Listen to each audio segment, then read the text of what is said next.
Good morning students, कैसे हैं आप सभी। स्टूडेंट्स, आज हम पढ़ रहे हैं आपकी जो बुक है आर रोज का गद्य खंड का चैप्टर गलता लोहा, जिनके लेखक हैं शेखर जोशी। स्टूडेंट्स, शेखर जोशी का कल मैंने आपको जीवन परिचय व साहित्य परिचय समझा दिया था। आइए आज हम अपना चैप्टर गलता लोहा पढ़ते हैं और समझते हैं। मोहन के पैर अनायास से शिल्पकार टोले की ओर मुड़ गए। उसके मन के किसी कोने में शायद धनराम लोहार के ऑफर की वह अनुगूंज शेष थी, जिसे वह पिछले 3-4 दिन से दुकान की ओर जाते हुए दूर से सुनता रहा था। स्टूडेंट्स, इसमें दो बच्चों की कहानी है, दो स्टूडेंट्स की कहानी है कि बचपन में उन्होंने किस तरह से संघर्ष किया, किस तरह से पढ़ाई की, बड़े होने के बाद उसका क्या परिणाम आया। जो दो बच्चे हैं वो है एक तो मोहन और दूसरा है धनराम लोहार। तो जो मोहन है वो तो उच्च जाति का होता है और जो धनराम है वो निम्न जाति का होता है। तो हमारी जो कहानी है इस गलता लोहा इसी के इर्द गिर्द, इन दोनों बच्चों के इर्द गिर्द ही घूमती हुई है। देखिए, मोहन के बारे में बता रहे हैं कि जो धनराम है वो लुहार का बेटा होता है और वो बड़े होकर लुहारी सीखता है। निहाई पर रखे लाल गर्म लोहे पर पड़ती हथौड़े की धप धप आवाज ठंडे लोहे पर लगती चोट से उठता ठनकता स्वर और निशाना साधने से पहले खाली निहाई पर पड़ती हथौड़े की खनक, जिन्हें वह दूर से ही पहचान सकता था। इसमें बताया जा रहा है कि जो मोहन है वो धनराम की दुकान के पास से क्या कर रहा है, गुजर रहा है। और जैसे ही वो उसके पास से गुजरता है तो जहाँ पे जब लोहे की दुकान है, जाहिर सी बात है लुहार है, कुछ काम कर रहा है, उसकी जो भी आवाजें हैं वो उसको सुनाई देती हैं और वो दूर से ही उनकी आवाज को पहचान लेता है कि ये दुकान किसकी है, ये धनराम लोहार की है। लंबे बैंड वाले हसूवे को लेकर वह घर से इस उद्देश्य से निकला था कि अपने खेतों के किनारे उगाई कांटेदार झाड़ियों को काट छाट कर साफ कर आएगा। बूढ़े वंशीधर जी के बूते का अब ये सब काम नहीं ना। मोहन के बारे में बता रहे हैं। मोहन एक लंबा हसुआ लेके गया था, जिनसे बच्चों खेत में जो आलतू फालतू घास उगाती है उसको हम काटते हैं। तो उसने सोचा इस पे मैं क्या करवा लूं, एक अच्छी धार करवा लूं। उसके जो पिता थे उनका नाम भी वंशीधर था, जो अब उनकी बस की ये सब काम नहीं रह गया था। जन्म भर जिस पुरोहिताइन के बूते पर उन्होंने घर संसार चलाया था वह भी अब वैसे कहाँ कर पाते थे। और उनके जो पिता थे उनका जो व्यवसाय था बच्चों वो था, मोहन के पिता का व्यवसाय था पुरोहिताइन करना, अर्थात जो घर घर जाके कथा वाचन करते हैं, पूजा पाठ कराते हैं। यजमान लोग उनकी निष्ठा और संयम के कारण ही उन पर श्रद्धा रखते हैं। यजमान यानी कि हम सब जो लोग हैं, उनकी जो कर्म करने की प्रवृत्ति थी, निष्ठा थी, काम करने का जो संयम था, उस पर सब लोग बहुत क्या करते थे, श्रद्धा रखते थे। लेकिन बुढ़ापे का जर्जर शरीर अब उतना कठिन श्रम और व्रत उपवास नहीं झेल पाता है। लेकिन जैसे जैसे वो बूढ़े होते गए, समय के हिसाब से आपको सभी को पता है बुढ़ापे में ये सारे जो भी व्रत होते हैं या संकल्प होते हैं, उपवास होते हैं, वो नहीं हो पाते किसी कारणवश। तो उनका जो बूढ़ा शरीर था वो ये सब झेल नहीं पाता था। सुबह सुबह जैसे उसमें सहारा पाने की नियत से ही उन्होंने गहरा विश्वास लेकर कहा। सुबह सुबह की बात है तो वो अपने बेटे से कुछ कहने की कोशिश कर रहे हैं। उन्होंने एक लंबी सी गहरी सी सांस ली और एक विश्वास के साथ अपने बेटे से कहा, आज गणना जाकर चंद्रदत्त जी के लिए रुद्री पाठ करना था। अब मुश्किल ही लग रहा है, ये तो 2 मील की सीधी चढ़ाई अब अपने बूते की नहीं है। अर्थात वो बेटे से बता रहे थे कि एक व्यक्ति के घर जाके मुझे पूजा पाठ करना है, लेकिन 2 किलोमीटर का रास्ता है जो मेरी बस की बात नहीं है ना एकाएक ना भी नहीं कहा जा सकता, कुछ समझ में नहीं आ रहा। वो कह रहे इतने पुराने मेरा काम है, इतने पुराने लोग हैं, उनसे एकाएक मैं ना भी नहीं कह सकता, हाँ भी नहीं कह सकता, समझ में नहीं आ रहा कि मैं क्या करूं।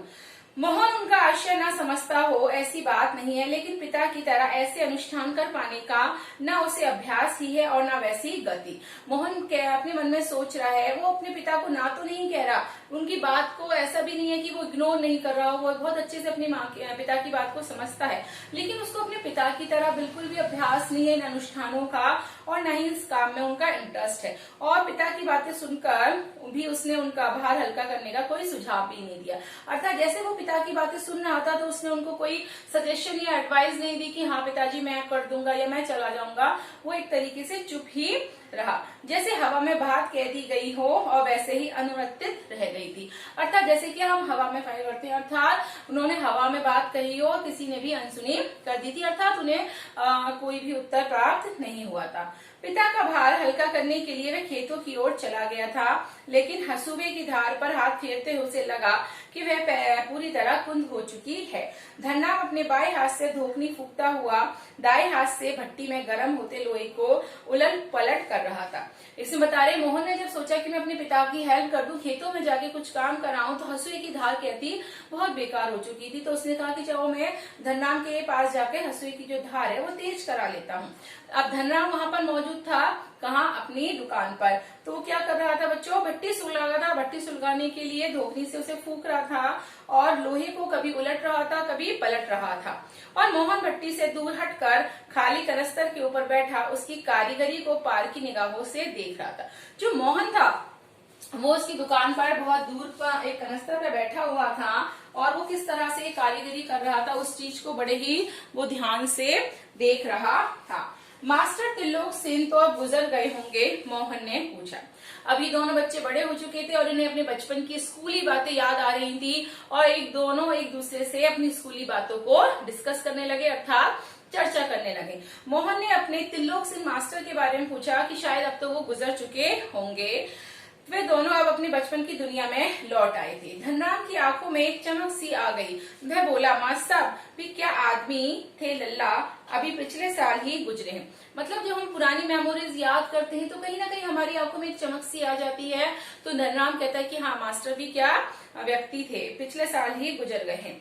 सच कहूं, आखिरी दम तक उनकी छड़ी का डर रहता था। पहले के जमाने में जो बच्चे थे अपने टीचर्स का बहुत ज्यादा रेस्पेक्ट करते थे और उनसे बहुत ज्यादा डरते भी थे। तो इस वजह से उनको आज भी वो कहते हैं, हाँ, उनकी जो मास्टर की छड़ी थी आज भी उनसे मुझे उस छड़ी से डर लगता है। दोनों हो कर हंस दिए। पुरानी बातें जब दोनों याद कर रहे थे तो दोनों हंस दिए थे उस बात पर और कुछ क्षणों के लिए दोनों ही जैसे किसी बीती हुई दुनिया में लौट गए। फिर दोनों पुरानी यादों में खो गए। गोपाल सिंह की दुकान से हुक्के का आखिरी कश खींचकर त्रिलोक सिंह स्कूल की चार दीवारी में उतरते हैं। अर्थात स्कूल के समय की जो बातें बता रहे हैं, उनके स्कूल के पास एक दुकान थी जिसका नाम था गोपाल सिंह की दुकान। वहां पर उनके मास्टर आते हैं हुक्के का कश खींचकर और स्कूल में अंदर आ जाते हैं।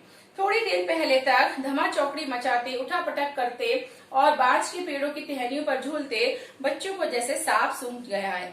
कड़े स्वर में पूछते हैं, प्रार्थना कर ली तुम लोगों ने? अर्थात सरकारी स्कूल होता है बच्चों, तो आपको जैसे ही पता है कि अगर क्लास में टीचर नहीं है तो बच्चे क्या करते हैं, धमा चौकड़ी बनाते, बचाते, उधम मचाते हैं। उन्होंने कड़े स्वर में बच्चों से कहा। जैसे ही वो प्रवेश करे बच्चों को सांप सूंघ गया था। सारे बच्चे शांत स्वभाव में बैठ गए और उन्होंने बच्चों से पूछा कि तुम लोगों ने प्रार्थना करी या नहीं करी। वह जानते थे कि यदि प्रार्थना हो गई होती तो गोपाल सिंह की दुकान तक उनका संवेद स्वर पहुंचता ही। त्रिलोक सिंह घूर घूर कर एक एक लड़के को देखते हैं, फिर वहीं कड़क कर आवाज, मोहन नहीं आया आज।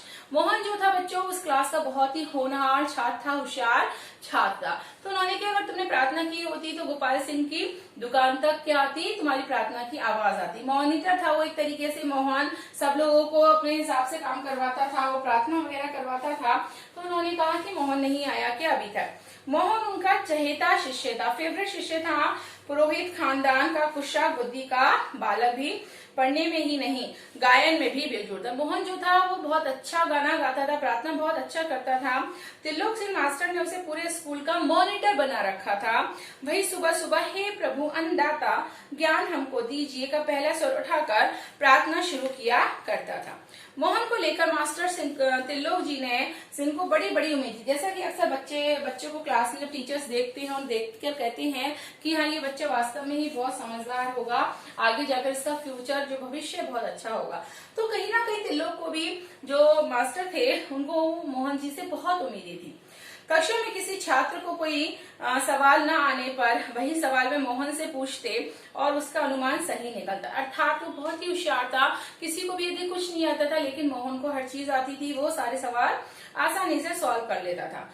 मोहन ठीक ठाक उत्तर देकर उन्हें संतुष्ट कर देता और तब वे उसे फिसड्डी बालक को दंड देने का भार मोहन पर डाल देते। अधिकतर होता क्या था, मोहन बहुत अच्छे से काम करता था, इंटेलिजेंट था, समझदार था, लेकिन जो बच्चे फिसड्डी थे और जिन्हें कुछ नहीं आता था तो वो उनको दंड देने का काम मोहन को देते थे। पकड़ इसका कान और लगवा इससे 10 उठक बैठक, वे आदेश दे देते। धनराम भी उन अनेक छात्रों में से एक था। जो धनराम था जिसके पास वो भी बैठा हुआ था, बचपन में मोहन उस धनराम को बहुत ज्यादा दंड दिया करता था। जिसने त्रिलोक सिंह मास्टर के आदेश पर अपने हमजोली मोहन के हाथों कई बार बेचारे ने बैत भी खाई थी या फिर कान भी खिंचवाए थे। मोहन के प्रति थोड़ी थोड़ी बहुत ईर्ष्या रहने पर भी धननाम प्रारंभ से ही उसके प्रति स्नेह और आदर का भाव रखता था। इसका एक कारण ही शायद ये भी था कि बचपन से ही मन में बैठा दी गई जातिगत हीनता के कारण धननाम ने कभी मोहन को अपना प्रतिद्वंदी नहीं समझा, बल्कि वैसे मोहन का अधिकार समझता था। बच्चों, धननाम को ऐसा लगता था कि मोहन जो है वो उच्च जाति का है और मैं निम्न जाति का हूँ, तो मोहन को इन सारी चीजों का क्या है, अधिकार है, अर्थात बहुत अधिकार है। अगर वो मुझे डांट दे रहा है तो ये उसका अधिकार है। इस बात पर वो बिल्कुल भी नाराज नहीं होता था। बीच बीच में त्रिलोक सिंह मास्टर का ये कहना कि मोहन एक दिन बहुत बड़ा आदमी बनकर स्कूल का नाम रोशन करेगा या ऊंचा करेगा, धननाम के लिए किसी और तरह से सोचने की गुंजाइश भी नहीं रखता था। जब आप एक ही बच्चे की बार बार उसकी तारीफ करेंगे तो जाहिर सी बात है और जो बच्चे हैं वो थोड़े से क्या हो जाते हैं, डिमोनेटाइज हो जाते हैं, अर्थात उनको ऐसा फील होता है कि हाँ शायद हम कुछ नहीं कर पाएंगे। और धननाम एक वह गांव के दूसरे खेतीहर या मजदूर परिवारों के लड़कों की तरह किसी प्रकार तीसरे दर्जे तक ही स्कूल का मुंह देख पाया था। अर्थात जो गरीब, वो गरीब परिवार से संबंधित था, मजदूर का बेटा था, खेतीहर का बेटा था। तो जिस तरह परिवार के बाकी जो बच्चे थे स्कूल का मुंह नहीं देख पाते थे, इसी तरह धननाम ने भी ज्यादा क्लासें नहीं पढ़ पाए। त्रिलोक सिंह मास्टर कभी कभार ही उस पर विशेष ध्यान देते थे। अक्सर ऐसा होता था जो बच्चे इंटेलिजेंट थे, बुद्धिमान थे, समझदार थे, उन पर अधिक ध्यान दिया जाता था और जो बच्चे थोड़े से पढ़ने में कमजोर थे उन पर थोड़ा सा कम ध्यान दिया जाता था। त्रिलोक सिंह मास्टर कभी कभार ही उस पर ध्यान दिया करते थे। बच्चों, एक दिन अचानक क्या हुआ कि उन्होंने उससे पूछ लिया धननाम से कि धनुआ चल 13 का पहाड़ा सुना। 12 तक का पढ़ा तो उसे किसी तरह बेचारे ने याद कर लिए थे लेकिन 13 का ही पहाड़ा उसके लिए पहाड़ हो गया। अर्थात वो 13 का पहाड़ा याद करना उसके लिए बहुत बड़ी मुसीबत बन गई। उसने कहा 13 एकम 13, 13 दूनी 24, सटाव। एक संटी पड़ी बेचारे के ऊपर, यानी कि उसकी पिटाई की गई। गुस्से में उन्होंने आदेश दिया, जा नाले से एक अच्छी सी मजबूत सी संटी तोड़कर ला, जिसे तुझे 13 का पहाड़ा याद कराता हूँ। अर्थात संटी जो पतली सी होती है लकड़ी की, वह, उससे उन्होंने उसकी पिटाई करने की कोशिश करी कि जा कोई एक अच्छी सी डंडी तोड़कर ला। त्रिलोक सिंह मास्टर का ये सामान्य नियम था, सजा पाने वाले को ही वे अपने लिए हथियार भी जुटाना होता है। और जाहिर है बलि का बकरा अपने से अधिक मास्टर को संतोष को ध्यान में रखकर टहनी का चुनाव ऐसे करता है जैसे वे अपने लिए नहीं बल्कि दूसरे को दंडित करने के लिए हथियार का चुनाव कर रहा हो। अर्थात त्रिलोक सिंह जी का एक नियम था, वो क्या करते थे कि जिसकी पिटाई करवा रहे हैं उसी बच्चे से डंडी यानी कि संटी मंगवाया करते थे और वो बच्चा भी संटी इतनी अच्छी ढूंढ के लाता था कि उसको शाबाशी मिलेगी। अर्थात स्वयं की पिटाई करने के लिए वो संटी लेकर आया करता। तो बच्चों, आज आपकी क्लास यहीं तक है, कल इस क्लास को मैं कंटिन्यू करूंगी।